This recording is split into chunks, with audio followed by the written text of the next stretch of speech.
ஸ்ரீ குருபியோ நமஹா. Welcome to Hitopadesh. எல்லாருக்கும் வணக்கம். இன்றைக்கி நம்ம பார்க்க போகிறது என்ன அப்படின்னா, நாளைக்கு மார்ச் 25 வர்ற பாப விமோச்சனி ஏகாதசி பற்றி பார்க்கலாம். ஒவ்வொரு ஏகாதசியுமே நம்ம ஆல்ரெடி நிறைய இதில் பார்த்துருக்கோம். ஒவ்வொரு ஏகாதசியுமே 15 நாளைக்கு 15 நாளைக்கு ஒரு தடவை வர ஒவ்வொரு ஏகாதசியுமே நம்மளுடைய எல்லா பாவங்களையும் சுட்டெரிக்கக்கூடியது. அதில் சந்தேகமே வேணாம். நாளைக்கு வர்ற இந்த ஏகாதசியுடைய பெயரே பாப விமோச்சனி ஏகாதசி. அதாவது நம்மளுடைய பாவங்களை சுட்டெரிக்கிற ஏகாதசின்னு இதுக்கு ஸ்பெஷலாக ஒரு பேர் அழுத்தமான ஒரு இதை கொடுக்குறாங்க. இதை பற்றி நம்ம என்னன்னு பார்க்கலாம். இந்த ஏகாதசி பால்குண மாதம், கிருஷ்ணபக்ஷம், குரோதிநாம சம்பத்சரம், அதாவது இந்த வருஷம் மார்ச் 25 நாளைக்கு செவ்வாய்க்கிழமை வருது ஏகாதசி. இதை பற்றி யாருக்கு சொல்கிறாங்க அப்படின்னா, கிருஷ்ண பரமாத்மா மகாபாரதத்தில் கிருஷ்ண பரமாத்மா தர்மராஜனுக்கும் இன்னும் மற்ற பஞ்சபாண்டவ சகோதரர்கள் எல்லாருக்கும் கூட உட்கார வச்சு சொல்கிறான்.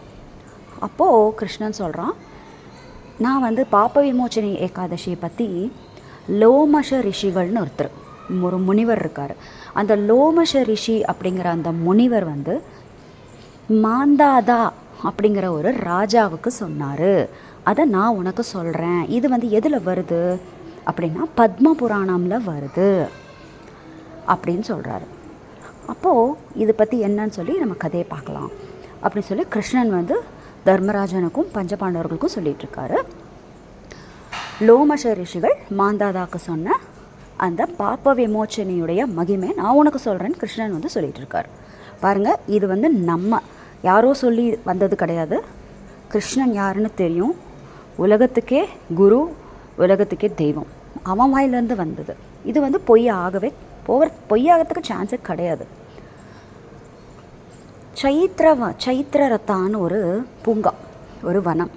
அந்த வனம் ரொம்ப செழுமையாக, ரொம்ப அழகாக, பசுமையாக, ரொம்ப அற்புதமான மலர்கள், மனம் வீசும் மலர்கள், பெரிய பெரிய அழகான மரங்கள், செடி கொடிகள், பூக்கள், இன்னும் அங்கே அழகான தடாகங்கள், பறவைகள் எல்லாமே வாசம் பண்ணுற ஒரு அற்புதமான ஒரு வனம். அந்த வனத்தில் சைத்திரரதா அப்படிங்கிற ஒரு வனம். அந்த வனத்தில் நிஜமாலுமே மேலேருந்து தேவதைகள், இந்திராதி தேவதைங்க, அப்சராஸ்திரீங்க, கிண்ணறர்கள், கந்தர்வர்கள் எல்லாம் சுற்றிட்டுருப்பாங்களாம்.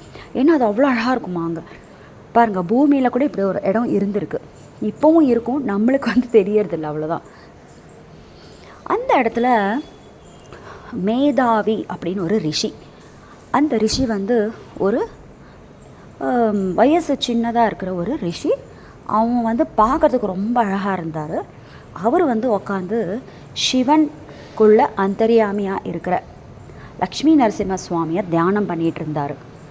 அவருடைய மனசு சஞ்சலமே ஆகலை, அவர் கல்யாணமும் இன்னும் ஆகலை. ஆனால் ரொம்ப யங்கு, இளமையான ஒரு ரிஷி, முனிவர். அப்போது ஆல்ரெடி பார்த்தோம் இல்லையா, தேவதைங்கள்லாம் அங்கே சஞ்சாரம் பண்ணிகிட்டு இருந்தாங்க. மஞ்சு கோஷான்னு ஒரு அப்சரை பெண், அவளும் அங்கே சுற்றிட்டு இருந்தா. அப்போது அவள் அந்த மேதாவிங்க அந்த ரிஷியை பார்த்து அவன் மனசு ரொம்ப அவர் மேலே ஈடுபாடாகுது. ஆஹா, கல்யாணம் பண்ணிக்கிட்டால் இப்படி ஒரு அழகான ஒரு மாப்பிள்ளையை கல்யாணம் பண்ணிக்கணும் அப்படின்னு சொல்லி ரிஷி மேலே போய் அவன் மோகம் பண்ணுறான். அப்போ என்ன பண்ணுறா, தன்னால் முடிஞ்ச வரைக்கும் மன்மத்தனுடைய, அதாவது மன்மத்தன் தான் காதல் தெய்வம் போனேன், அதனால் மன்மத்தனுடைய ஹெல்ப்பை வாங்கிட்டு அவள் அந்த ரிஷியுடைய தவத்தை கலைக்க முற்படுறா, பாட்டு பாடுறா. இன்னும் நல்ல அழகான நறுமணமான மலர்களை எல்லாம் இது பண்ணிட்டு தலையில் சூடிக்கிட்டு நர்த்தனம் பண்ணுறா. இதெல்லாம் பண்ணுறா. சத்தம் கேட்குது அப்படின்னு சொல்லி, கொலுசு சத்தம், சலங்க சத்தம், நறுமணம் வருது, இது என்னது இது அப்படின்னு சொல்லி மேதாவி ரிஷி கண்ணை திறந்து பார்க்குறாரு. இவ ஆல்ரெடி மன்மத்தனுடைய ஹெல்ப்பும் வாங்கிக்கிட்டான். அதனால் ஆட்டோமேட்டிக்காக மேதாவிக்கு இந்த மஞ்சு கோஷா மேலே ஆசை வருது. ஆஹா, இவ்வளோ அழகான ஒரு பெண், அவள் அப்சராஸ்திரி, நார்மல் பொண்ணும் கிடையாது. அப்சரா ஸ்ரீங்களுக்கு உங்களுக்கு விசேஷமான ஒரு அழகு இருக்கும் இல்லையா? அதனால் ஆப்வியஸ்லி இந்த மனுஷனான மேதாவிங்கிற ரிஷி அவள் வசம் ஆயிடுறாரு. அப்போ 2 பேரும் கல்யாணம் பண்ணிவிட்டு குடும்பம் நடத்திட்டு இருக்காங்க. இது இப்படி எவ்வளோ வருஷம் போச்சு அப்படின்னா கணக்கே தெரியல. அது மேதாவிக்கு அது பகலா இரவா எதுவுமே தெரில. அவளோட சஞ்சாரம் பண்ணிகிட்ருக்காரு. அதாவது இது என்ன சொல்ல வராங்க அந்த கதையிலனா, அவருடைய நித்திய கர்மங்களான, அதாவது எவ்ரிடே பண்ணுற மினிமம் பூஜைகள், சந்தியாவந்தனம், காயத்ரி ஜபம் பண்ணுறது, இந்த மினிமம் ஒரு பிராமணன் பண்ண வேண்டிய மினிமம் பூஜைகளை கூட அவன் பண்ணலை. மேதாவி மொத்தமாக மறந்துட்டான். இப்படியே எவ்வளோ நாள் போச்சு அப்படின்னா, 1 வருஷம் இல்லை, 2 வருஷம் இல்லை, 1 மாதம் இல்லை, 2 மாதம் இல்லை, 57 வருஷம் போயிருக்கு. அப்போது அந்த மஞ்சு கோஷாக்கே ஞாபகம் வருது. அடடா, நம்ம அப்சரா ஸ்திரீயாச்சே, எவ்வளோ நாள் தான் ஒரு மனுஷனோட இப்படி சுற்றிட்டு இருக்க முடியும்? இனி போதும், இவன் தவத்துக்கு போவான், போயிடட்டும், நம்ம கிளம்பி போகலாம் அப்படின்னு சொல்லிட்டு. அதே சமயம் அவளுக்கு கொஞ்சம் நடுக்கமாகுது. ஐயோ, இவன் ஏதாவது கோபம் நம்மளை சாபம் கீபம் கொடுத்துருவானோ? ஏன்னா ரிஷிங்களுக்கெல்லாம் தபஸ் வலிமை இருக்கும், தவ வலிமை.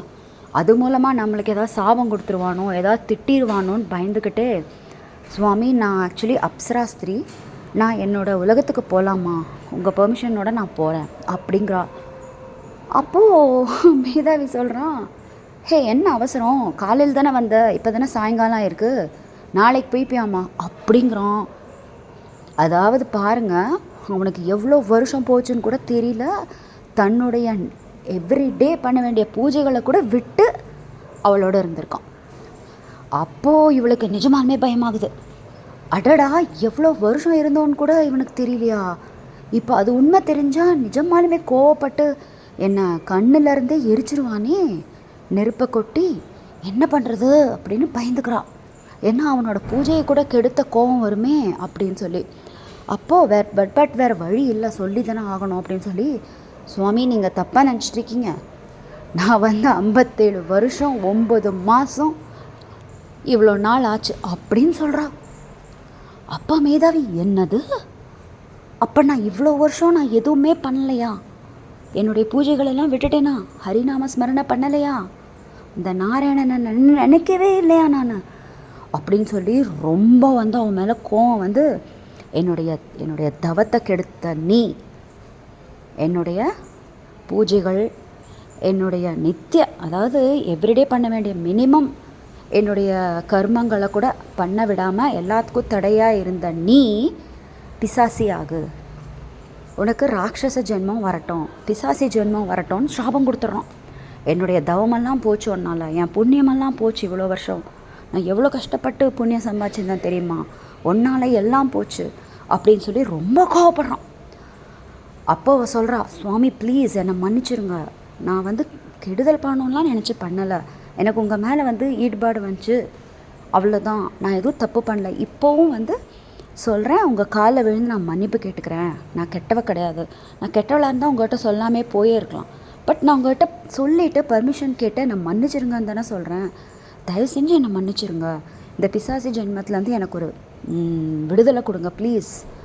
ஏன்னா சஜ்ஜனர்கள், அதாவது ஹரிபக்தர்கள், நல்லவர்கள் எப்போவுமே கோபப்படக்கூடாது, கோபப்பட்டாங்கன்னா தான் அவங்க புண்ணியமெல்லாம் போயிடும். அதனால் நீங்கள் என்ன கண்டிப்பாக மன்னிக்கணும். நான் உங்களோட 1 நாள் இல்லை 2 நாள் இல்லை 57 வருஷம் ஒரு சின்சியர் ஒய்ஃபாக குடும்பம் நடத்தியிருக்கேன், அதுக்கு நீங்கள் மரியாதை கொடுத்து, அதாவது பாருங்கள், நம்ம சஜ்ஜனர்களோட ஒரு 7 அடி நடந்தால் போதுமா, சப்தபதிம்பாங்க, கூட சேர்ந்து நடந்தால் போதும், நம்மளும் நல்லவங்களாயிடுறோம். அப்படி பார்க்குற பட்சத்தில் நான் உங்களோட 57 வருஷம் வாழ்க்கை நடத்தியிருக்கேன், உங்களுக்கு சின்சியராக சமைச்சு போட்டு உங்கள் வேலைகள்லாம் பண்ணி கொடுத்து எல்லாமே பண்ணியிருக்கேன். ஸோ நீங்கள் என்ன கண்டிப்பாக மன்னிக்கணும், நான் உங்களுடைய மனைவி தான், சின்சியராக தானே இருந்தேன் அப்படின்னு பாவம் கெஞ்சி கேட்டுக்கிறான். அப்பா சரி ஓகே, திருப்பியும் நான் தவம் போய் பண்ணிக்க வேண்டியிருக்கும், சரி நீ இவ்வளோ மன்னிப்பு கேட்கறனால நானும் தானே உன் மேலே ஈடுபாடாக இருந்தேன், ஸோ என்னோடய தப்பும் இருக்குது, அதனால் நான் உன் சாப விமோச்சனம் என்னன்னு நான் சொல்கிறேன் அப்படின்னு சொல்லி, இப்போது பால்குண குரோதிநாம சம்வத்சரம் பால்குண மாதத்தில் வர்ற கிருஷ்ணபக்ஷத்தில் வர்ற பாப விமோச்சனி ஏகாதசியை நீ சின்சியராக பண்ணு பண்ணிவிட்டு அதை வந்து கிருஷ்ணனுக்கே அர்ப்பணம் பண்ணு. அந்த அன்றைக்கி எதுவுமே சாப்பிடாம நீ விரதம் இருக்கணும். கிருஷ்ணனை, விஷ்ணுவை, பத்மினி சமேத விஷ்ணுவுக்கு நீ விரதம் இருக்கணும். அதை வந்து நீ அவனுக்கே அர்ப்பணையும் பண்ணணும். இதை பண்ணினா நீ பண்ண அந்த பாவத்துக்கான இந்த இது வந்து தண்டனை வந்து சரியாகும். பிசாசி ஜென்மம் போய் நீ நார்மலாக அப்சரா ஸ்திரீ ஆகிடுவ அப்படின்னு சொல்லிட்டு போயிடுறாரு. போகிறப்போ பாவம் ரொம்ப மனசு வருத்தப்பட்டுக்கிட்டு போகிறாரு. போகிற வழியில் அங்கே சவன மகரிஷி ஆசிரமம் இருக்குது. இந்த சவன மகரிஷி ஆசிரமம் பார்த்தோன்னா அவருக்கு சரி இவர்கிட்ட 4 வார்த்தை பேசிட்டு போகலான்னு உள்ளே போகிறாரு. அப்பா ஒரு வாப்பா மேதாவி நல்லா இருக்கே, அவரும் அங்கே தான் இருக்கார் அந்த காட்டுக்குள்ளேயே. வாப்பா நல்லா இருக்கியானோன்னா அவன் மூஞ்சி தொங்க போட்டுட்ருக்கான். என்னாச்சு, உன்னை பார்த்தா ஒரு இந்த கலையே இல்லையே, எவ்வளோ அழகாக இருப்ப, உன்னை பார்த்தால இந்த தவ வலிமை அவன் மூஞ்சிலே தெரியுமே, இப்போ என்னாச்சு இப்படி சோகமாக டல்லாக இருக்க, உங்ககிட்ட இருந்த அந்த பிரைட்னஸ் போயிடுச்சே அப்படின்னு சொன்னால், சுவாமி இதெல்லாம் நடந்துச்சு, மஞ்சு கோஷாங்கிற அப்சராசிரியனாலே என் வாழ்க்கையை நாசமாயிடுச்சு, என்னுடைய தவ வலிமையெல்லாம் போச்சு, இப்போ புண்ணியமும் இல்லை ஒன்றும் இல்லை, பெரிய பாவம் பண்ணி நின்றுட்டுருக்கேன். எவ்ரிடே பண்ண வேண்டிய நித்திய கர்மாக்கள், எவ்ரிடே பண்ண வேண்டிய ஒரு சாதாரண மனுஷன் பண்ண வேண்டிய பூஜைகளை கூட ஒரு முனிவரான நான் பண்ணாமல் எல்லாத்தையும் மிஸ் பண்ணிவிட்டு 58 வருஷம் வேஸ்ட் பண்ணிட்டேன். இந்த பாவத்துக்கு வந்து எனக்கு விமோசனமே கிடையாது அப்படின்னு சொல்கிறாரு. அப்படின்னு சொல்லி அழுகிறான். அப்போது சவண மகரிஷி சொல்கிறாரு, இல்லைப்பா இப்போ வரப்போகுது பால்குண மாதம் கிருஷ்ணபக்ஷத்தில் வர பாப விமோச்சனி ஏகாதசி, அதாவது நாளைக்குங்க டியூஸ்டே 25th மார்ச் வர்ற இதே ஏகாதசி. அதாவது இந்த மேதாவி ரிஷி வந்து மஞ்சு கோஷ அப்சராஸ்திரிக்கு சொன்ன அதே சொல்யூஷன் இந்த சவண மகரிஷி மேதாவிக்கும் சொல்கிறாரு. நீ இந்த பாப விமோச்சனி ஏகாதசியை சின்சியராக நிஷ்டையாக பண்ணி அந்த விரதத்தை பத்மினி விஷ்ணுவுக்கு நீ அர்ப்பணம் பண்ணு, கிருஷ்ணார்ப்பணம் பண்ணு. நீ எவ்ரிடே உன்னுடைய நித்திய பூஜைகள்லேருந்து தவறின அந்த பாவத்திலேருந்து நீ வந்து வெளியே வருவ. எவ்வளோ வருஷம் வேஸ்ட் பண்ணிக்கிட்ட இல்லையா, ஒரு முனிவராக இருந்துட்டு நீ பண்ண வேண்டிய கடமைகளெல்லாம் பண்ணாமல் பூஜைகளெல்லாம் பண்ணாமல் எல்லாத்தையும் மறந்துருந்த இந்த பாவங்கள் எல்லாமே உன்னை விட்டு நீங்கும் அப்படின்னு சொல்கிறார். அதே மாதிரி மேதாவியும் பண்ணுறான். இங்கே நம்ம ஒன்று கவனிக்கணும், இந்த ஒரு ஏகாதசி மட்டும் மேதாவி பண்ணல, எவ்ரி டைம் வர்ற எல்லா ஏகாதசியுமே மேதாவி பண்ணிட்டு தான் இருந்தான். ப்ளஸ் இந்த பாப விமோச்சனி ஏகாதசி கொஞ்சம் ஸ்பெஷல். என்ன அப்படின்னா, நம்மளுக்கு ஃப்யூச்சரில் ஏதாவது பிசாச்சி ஜென்மம் வர வேண்டிய பாவங்கள் நம்மக்கிட்ட இருக்குன்னா இந்த பாப விமோச்சனி ஏகாதசினால் அது போயிடும். அது மட்டும் இல்லை, நம்ம வம்சத்தில் நம்ம குலத்தில் இது வரைக்கும் யாராவது பிசாசியாக அவங்க ஏதாவது அவங்க பண்ண பாவங்களால் பிசாசியாக அலைஞ்சிட்ருக்காங்கன்னா நம்ம பண்ணுற இந்த பாப விமோச்சனி ஏகாதசினால் இந்த புண்ணியம் அவங்களுக்கு போய் அவங்களும் அந்த பிசாசி ஜென்மத்திலேருந்து விடுதலை அடைஞ்சு அவங்களுக்கு என்ன நியமிக்கப்பட்டிருக்கோ அந்த உலகத்துக்கு போய் நல்ல ஜென்மம் எடுத்துப்பாங்க. இப்படியெல்லாம் ப்ளஸ் மேதாவிக்கும் பாருங்கள், தான் பண்ணாமல் போன கடவுளுடைய பூஜைகள், தன்னுடைய கடமைகளை விட்டதுக்கான பாவத்தில் இருந்தும் அவன் முக்தி அடைகிறான். ஸோ இதுலேருந்து அண்ட் மஞ்சு கோஷாவும் தான் இந்த பால்குண மாதம் கிருஷ்ணபக்ஷத்தில் வர பாப விமோச்சனி ஏகாதசி, அதாவது நாளைக்கு மார்ச் 25 செவ்வாய்க்கிழமை வர இந்த பாப விமோச்சனி ஏகாதசியை அவளும் நிஷ்டையாக பண்ணி அதை வந்து பத்மினி விஷ்ணுவுக்கு அதை அர்ப்பணம் பண்ணி அவளும் தன்னுடைய அப்சரா லோகத்துக்கு போகிறா.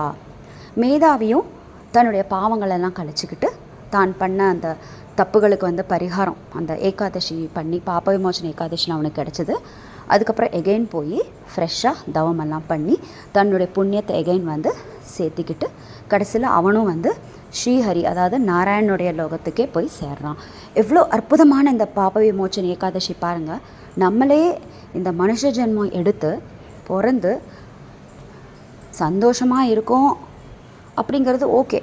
பட் அப்பார்ட் ஃப்ரம் தட் எவ்வளோ வந்து துக்கங்கள், கஷ்டங்கள், கவலைகள், அது மானசீகமாக இருக்கலாம், அதாவது மனசு சம்மந்தப்பட்டதாக இருக்கலாம், இல்லை உடம்பு சம்மந்தப்பட்டதாக இருக்கலாம், இல்லை நம்மளுடைய உற்றார் உறவினர்கள், நம்ம அம்மா அப்பா, நம்ம குழந்தைங்க, நம்ம அக்கா தங்கச்சிங்க, ரிலேட்டிவ்ஸ், ஃப்ரெண்ட்ஸ், யார் சம்மந்தப்பட்டதானாலும் அவங்க கஷ்டப்பட்டாங்க, அவங்களுக்கு ஏதாவது ஒரு கஷ்டம் வந்துச்சுன்னா அது நம்மளையும் பாதிக்குது இல்லையா? இதெல்லாம் ஏன் அப்படின்னா நம்ம எவ்வளவோ ஜென்மங்களில் பண்ணின பல விதமான 1 2 இல்லை, பல கோடிக்கணக்கான பாவங்களுடைய இதுதான் நம்ம வந்து இப்போ வந்து அனுபவிச்சுட்ருக்கிறது. ஸோ நம்ம இந்த மாதிரி எல்லா பாவங்கள்லேருந்தும் நம்ம விடுபடணும் அப்படின்னு சொன்னால் கண்டிப்பாக வந்து இந்த பாப விமோச்சன ஏகாதசி நாளைக்கு டியூஸ்டே மார்ச் 25 வருது. கண்டிப்பாக நீங்கள் விரதம் இருங்க. இருந்து அதை வந்து பத்மினி விஷ்ணுவுக்கு அதை சமர்ப்பணம் பண்ணி நம்மளும் பெரிய பெரிய பாவங்கள்லேருந்து முக்தி அடையலாம். உங்களுக்கு எல்லாருக்கும் இது பிடிச்சிருக்குன்னு நினைக்கிறேன். கண்டிப்பாக எனக்கு ஃபீட்பேக் கொடுங்க. All the very best. கண்டிப்பாக பண்ணுங்கள் எல்லாருமே இந்த ஏகாதசி. 8 வயசுலேருந்து 80 வயசு வரைக்கும் எல்லாருக்குமே உண்டு இந்த ஏகாதசி. ரொம்ப வயசானவங்க, முடியாதவங்க, சின்ன குழந்தைங்களுக்கு பழம் கொடுக்கலாம், ஜூஸ் கொடுக்கலாம். சாதம் அல்லாத ரொட்டி, சப்பாத்தி, அவல் உப்புமா இந்த மாதிரி ஏதாவது வந்து பண்ணி கொடுக்கலாமே ஒழிய மற்றவங்கலாம் கண்டிப்பாக வந்து விரதம் இருக்கணும் அப்படின்னு சொல்லப்பட்டிருக்கு.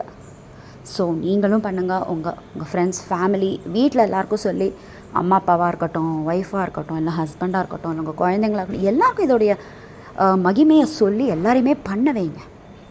நம்மளும் நல்லா இருப்போம், நம்ம வம்சம், நம்ம குலம் எல்லாமே செழித்து நல்லா இருப்போம். சர்வம் ஸ்ரீ கிருஷ்ணார்ப்பணமஸ்து.